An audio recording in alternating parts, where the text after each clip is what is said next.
Hello everyone. Today we talk about how to fix the app of Temu. We go to settings, then we click on apps. After that we search the app Temu and we click.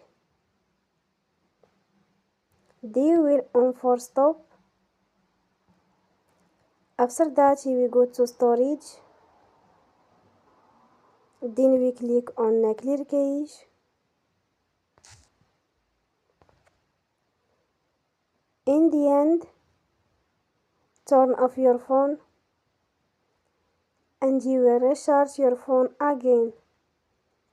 Don't forget to support us by like and subscribe. See you next time and thank you for watching.